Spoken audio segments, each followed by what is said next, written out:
was a lead left hook coming from Plania. Sit down, take all the time. Set him down. Matapos natanggihan ni Cuadro Alas Janriel Casimero ang alok noon na labanan ng American boxer na si Joshua Greer Jr. na noong mga panahon na yon ay number 1 contender sa hawak niyang WBO belt. Dahil di umano ay si Naoya Inoue ang gusto niyang makasagupa, ay hinanapan na lang muna itong si Greer ng ibang makakatapat. At ito nga ay sa katauhan ng isa pa nating kababayan na si Magic Mike Plania na noong mga panahon na yon ay nakabase sa US. Pero dahil sa bantamweight nangangampanya ang Amerikano, habang si Plania naman ay sa super bantamweight, ay napagkasundoan na lang ng bawat kampo na magsalubong sa catchweight na 120 kilo. Bago ang laban ay may impresibong record ang ating kababayan na 23 wins, 12 knockouts at isang talo. Samantalang itong si Greer naman ay may 22 wins, 12 knockouts, isang talo at isang tabla. Bagamat hindi nga nagkakalayaw ang ring experience ng dalawang fighter, pero kung sa dami ng quality opposition ng pag-uusapan ay medyo angat ng kaunti itong taga-US. Sa katunayan, kung ating matatandaan, taong 2019, bigong madepensahan ng ating Philippine Bantamweight Champion na si Giovanni Escaner ang kanyang WBC Continental Americas Bantamweight title. Knockout nga po ang inabot ng Pinoy sa kamay ng Amerikano, pero ganun pa man, ay nasubukan ng gusto ang top rank prospect sa laban na iyon dahil siya muna ang bumagsak sa bakbakan. Bago kasi matapos ang third round, ay hindi inaasahang kumonekta ang kanan ng Pinoy sa mukha nitong Amerikano na naging dahilan sa pagbagsak nito.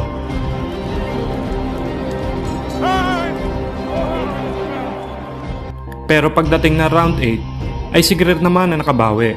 Napaupo at hindi na nakatayo si Escaner matapos itong tamaan ng isang body shot.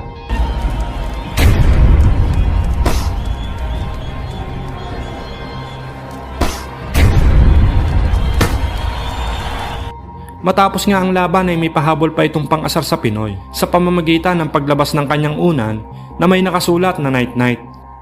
Samantala, balik tayo sa ating Pinoy na bida.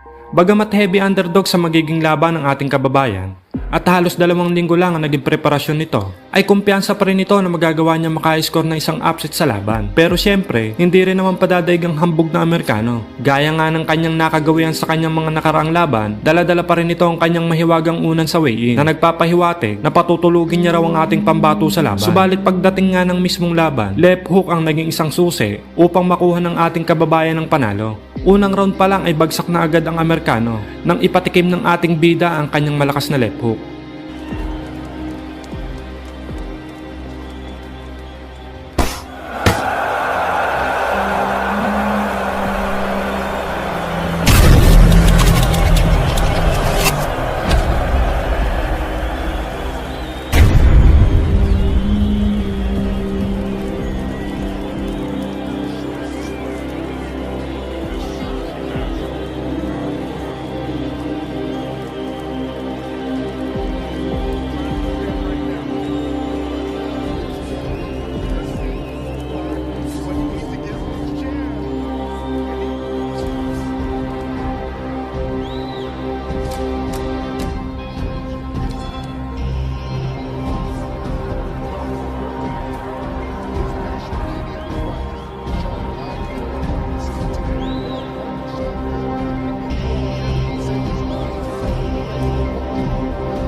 Sa round 6 ay sunod-sunod na body shot ang pinakakawalan ng Pinoy.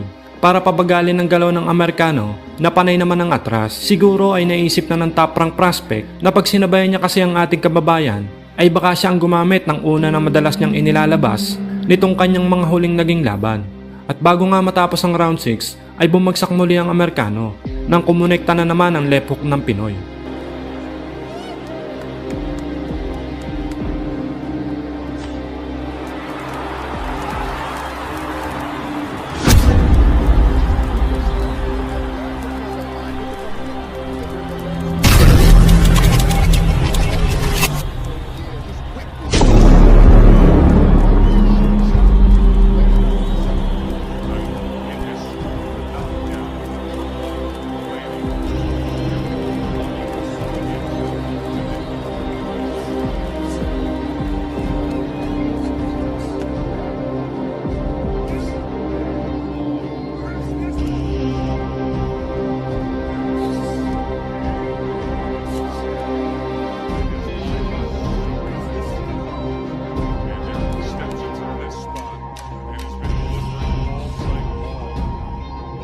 At pagdating nga ng round 8 ay napilitan na sumugal ang top rank prospect dahil alam niyang matatalo siya sa scorecards. Pinalitan niya muna ang ating kababayan sa pagiging agresibo.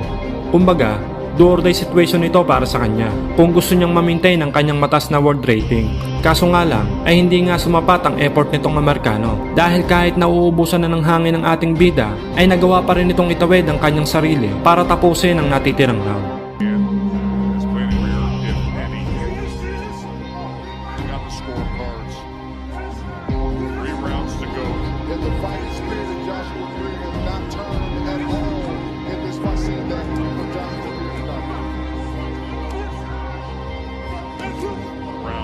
Take these right there. Yeah, the right, a far better round. The right hand there as well.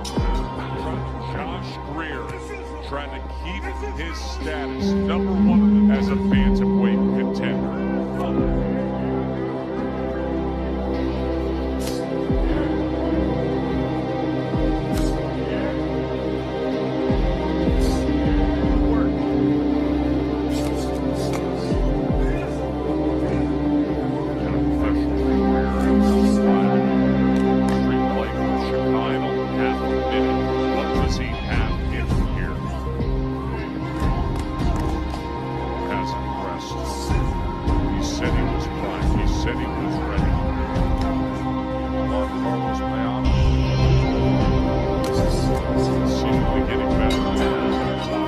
Sa naging laban ay itinanghal ngang panalo ang ating kababayan by majority decision.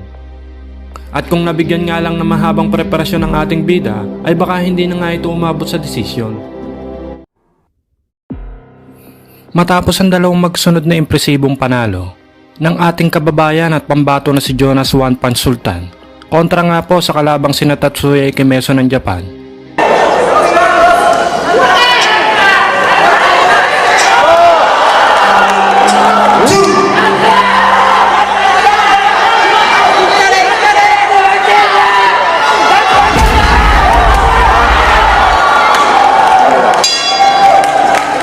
At sa kapwa Pinoy na si Romel Oliveros.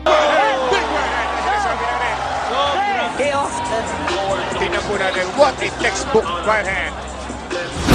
Perfect counter. Perfect counter to the left.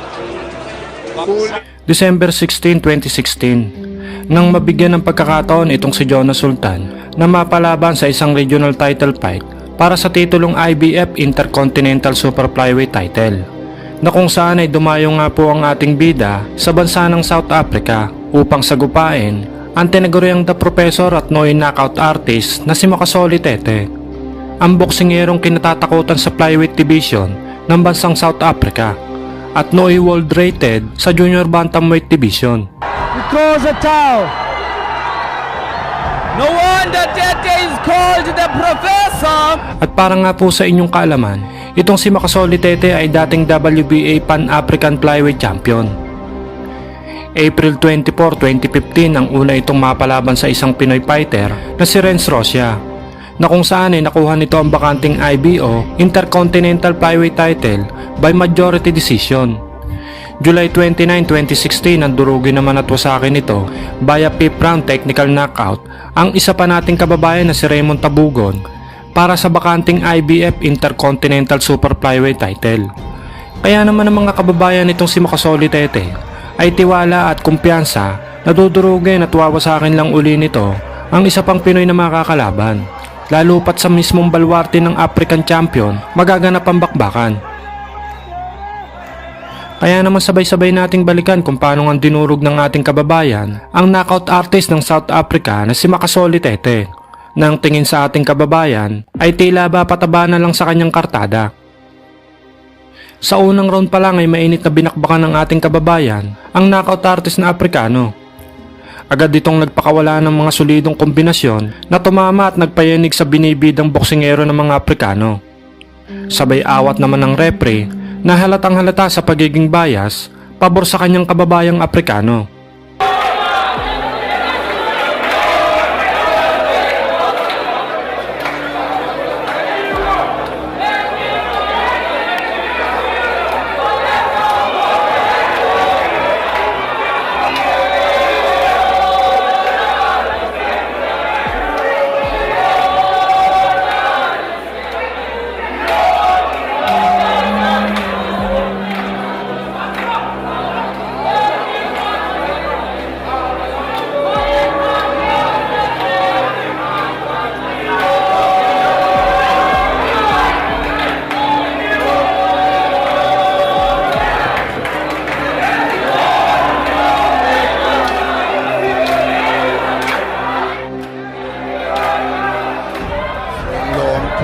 Between Solani Makasole Tete against the guy from Philippines.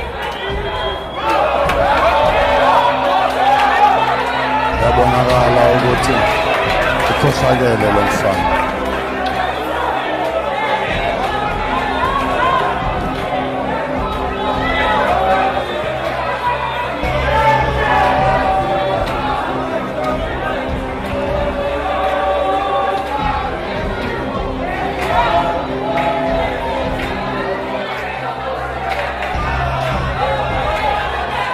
Lo omhle kakhulu phakathi kaMakasole Tete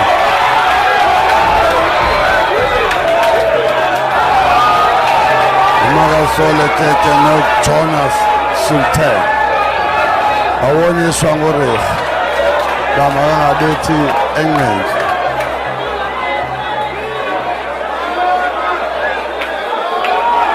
Phinda jongana sengumjikelo oqala khangele kubonakalisa ukuthi ngumloza uthakisa inhlansi lo. Kuba lo mfana wasePhilippines ubonakalisa bungangamshabo kaParkman.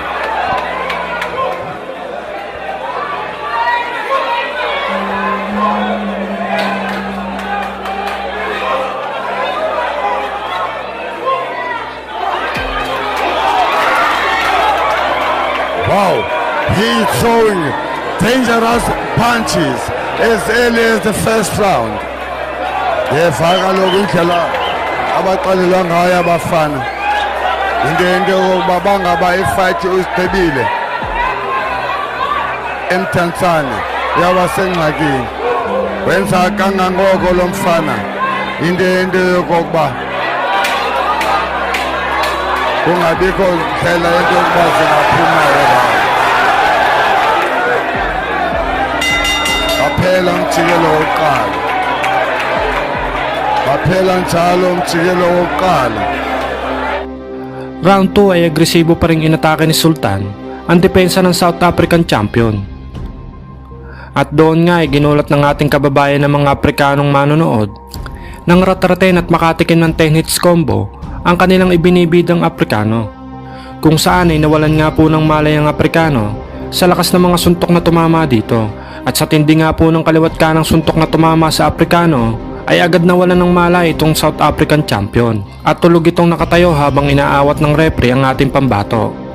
Kim ayinaziphinde yenzeke lo bathengisile wathi abathandi nababukele bomdlalo wamaningi.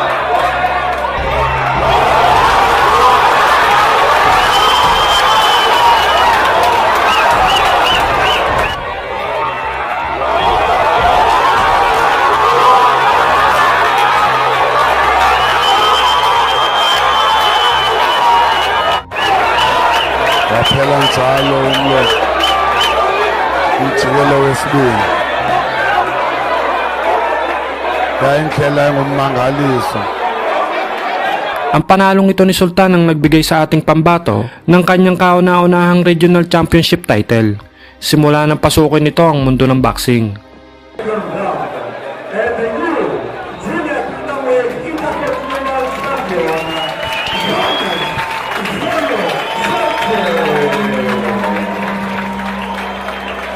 At matapos nga ang naging laban, ay nakapagtala pa itong si Sultan ng 2 sunod na panalo kontra nga po kay Sunny Boy Haro at sa tinaguriang angas ng Pinas na si John Riel Casimero. Habang itong si Makasoli Tete naman ay nakapagtala rin ng 2 sunod na panalo bago magretiro sa boxing. Kung ating titingnan maigi at pagmamasdan ng ating kababayan na si Richie the Magnum Mepranum, ay talaga namang iisipin mong isa lamang itong mahinang nilalang dahil sa payat at walang kamasil-masil na pangangatawan. Pero sang kayo, wag na wag kayong magpapaninlang sa itsura at karakas ng fighter na ito. Sabihin na nga nating payat at tila walang ilalakas sa suntok nitong si Richie. Pero walang sino mang fighter ang dapat magkumpiyansa kapag siya ang kaharap. Kagaya na nga lamang ng Mexicanong si Hernan Marquez na tinaguri ang Little Mike Tyson, na dahil sa lakas at sa pagiging knockout artist nito ay hindi naging maganda ang trato nito sa ating kababayan dahil hindi nito binibigyang importansya ang ating Pinoy na pambato na tila ba siguradong sigurado na natatalunin niya ang ating kababayan. Ngunit hindi naman talaga natin masisisi ang fighter na ito kung nasobran sa kumpiyansa dahil may karapatan din naman talaga itong magmalaki dahil nga sa pagkakaroon ng planchado nitong kartada na kung saan ay 2 titulo ang kanyang nakuha bago siya makakalaban ng ating kababayan. At ito nga ang WBA Pediball Flyweight title at ang WBC United States Flyweight title. Ngunit sa kabila nga ng mga achievement ng Mexicanong ito ay hindi naman ito naging balakid upang matakot at masindak sa laban ang ating payat na kababayan. March 12, 2010 naikasa ang labang Richie alias The Magnum Mepranum kontra nga sa Mexican fighter na si Hernan Marquez. Ginanap ang kanilang laban sa Gaylord Texas Resort Hotel and Convention Grapevine, Texas, USA. Sa magiging laban, ang Mexicanong si Hernan Marquez ay may impresibong record na 27 wins, 20 knockouts at wala ngang talo. Habang ang ating kababayan naman ay may record naman 21 wins, 5 knockouts, 2 talo at 1 tabla. Sa kartada pa lang ay talaga namang inaasahan ng maraming manonood at boxing analyst na tagilid talaga ang ating kababayan dahil sa laki nga ng diferensya ng kartada ng 2 fighter. Subalit ang hindi nila alam ay napakakunat pala ng panga ng fighter na ito kahit manipis ang katawan at isama mo pa ang kanyang ring IQ na talaga namang hindi rin matatawaran pagdating sa laban.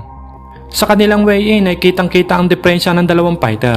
Bato-bato ang Mexicano, samantalang ang ating kababayan ay literal na hindi gaanong kagandahan ng katawan. Round 1, namamatitis agad ang Mexicano na para bang gusto na agad patulugin ang ating kababayan. Samantalang ang ating kababayan naman ay maingat na bumabato ng mga jab para dito nga sa Mexicano. Nada mejor que eso, especialmente en esa división ahorita que está él. Excelente sparring que tuvo. Tiene la estatura, tiene el alcance, ángulos, tiene que taparle las esquinas y no darle espacio, no darle nada de espacio, taparle hay que seguir su plan así, boxearlo, ese peleador técnico que usa sus brazos largos. Y Mepranum, no hay nada mejor que eso, especialmente en esa división ahorita que está él. Excelente sparring que tuvo.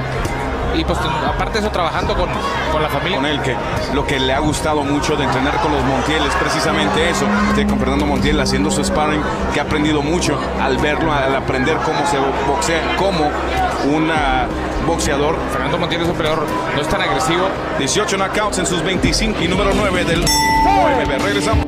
Sa round 2 ay dito na nga gumana ang ring IQ ng ating kababayan. In-and-out ang kanyang naging diskarte para lumamang sa kalaban, na kung saan nga ay hindi naman makapagpatama ng mga solid na patama itong Mexicano. Y precisamente Y la mandíbula, la quijada de... interesante, pelea como zurdo Tyson Márquez, aunque es derecho por la Sí. cabeza. Y eso a veces pasa, y fíjate, movimiento. Oh, Que bien la combinación. cuidado, no se puede abrir mucho Márquez, se te abrió mucho ahí, lo conectaron. Ahora, bueno, eso ya lo empujaron ahí, pero lo motivó ese golpe el filipino. Le alcanza a regresar. Sa round 3 ay makikita na ang gigil na Meksikano dahil hindi nga makapagpatama ng solid sa ating kababayan. Habang ang ating bida naman ay patuloy na nakakapagpatama ng malilinis na jab sa kalaban. Esta es la esquina de Márquez. Demasiado Márquez, es el que se encarga de todo el talento. Filipino, mejor le digo filipino, doble uppercut ahí de Tyson. Filipino, y parece que el movimiento, la rapidez, te noctiza, ¿me entiendes? Y te vas a quedar en esa posición. Y lo de cabeceo, cuando entra de frente, no entra mucho nomás de frente, dale cabeceo, moverse y de empujarlo, hacer lo que haga tú peleando la pelea que él quiere hacer. Y le da buen derechazo, está haciendo lo que tú dijiste, está moviendo mal la cabeza. At pagdating nga po ng round 5 ay bahagyang nakapagpatama ng ilang malilinis na suntok ang Meksikano. Subalit dito nga po kayo bibilib sa ating kababayan dahil sa kabila ng kanyang manipis na pangangatawan ay nagagawa niyang saluhin at makayanan ng mga suntok nitong Meksikano. Tiene que usar su fuerza, trabajarlo al cuerpo. Filipino Mepronam le está afectando bien, aunque él es zurdo, pero se le está dificultando este estilo. Chimeprano, se encuentra el número 10. Trajes, las mejores corbatas, ahí se ponen con Julie Winiño. Y les va a gustar el boxeo Pacquiao Clotti, pero aquí les está gustando a los fans. Sí, en el Texas Ballroom del Gaylord Texan Hotel. Un buen guamazo que le dio Meprano en este round al filipino. Que cae sólido con derecha. Mira, qué sorpresa. Aquí el filipino ahí lo hace fallar. Y cómo entra ahí la recta. Iba como de recta. At sa round 7 ay dito na makikitang nakikipagsabayan na rin ang ating bida na ang bawat fighter ay tila hindi magpapatalo sa laban. Encontrar caído a la lona, cortesía del de Empalme Sonora. Richard creciendo con cada round el filipino. Y tu tarjeta 5 para Mepronam. Y bueno, ahora se está poniendo a hacer en la esquina a Tyson Márquez, pero más vale ir mal fuera. Y se cubre muy bien también. Y ha estado muchos golpes es Tyson Márquez. Míralo al jab ahí bien bonito. Solamente un golpe. Se puede cambiar todo en un combate de este estilo. Esto se calienta, regresamos. Aquí vemos ambos peleadores intercambio de golpes. Ahí Tyson Márquez haciendo un poquito de... At sa round 9 ay tila manghang-mangha ang kampo ng Mexicano sapagkat sa kabila ng payat na pangangatawan ng ating kababayan ay nagagawa nito makipagsabayan sa kalaban. Todo, pero observamos en la esquina de Meprano que le estaban diciendo tú ciérrate, y si él viene y se te amarra un tantito, mueve la cabeza, usa el cabeceo y sigue usando esa izquierda que tú mencionas. Exactamente, mira, todo lo que tiene que hacer es se tiene que ir al todo por el todo. Tiene que noquear, tiene que salir adelante en su debut aquí en Estados Unidos. Pero ahora sí, obviamente ya le empiezas a sacar vuelta. 8 a 73, vuelvo a decir, mi tarjeta extraoficial. Se han echado estos dos peleadores esta noche aquí en Fox Sports Español. Siempre tenemos a ambos peleadores. Mepronam haciéndolo fire ahí. Y viste, no. At sa huling round ay naging maingat na ang ating kababayan sapagkat kalkulado na ng kampo ng ating bida na lamang sila sa puntusan kung kaya't maingat na nagbibitaw ng mga suntok ang ating bida. Pues es difícil esta pelea. Su carrera con las 15 victorias, tratando de llegar a 16 y darle a Márquez su primer. El buen trabajo, el buen contragolpe. Lo señalaste previo al combate con Sate ser escurrido. Vea nada más. Otra vez, otra izquierda, perdón que te interrumpí, pero era impactante, impresionante. Sigue, fíjate, trae a ese nivel. Mira, otra vez, otra izquierda ahí de Mepronam.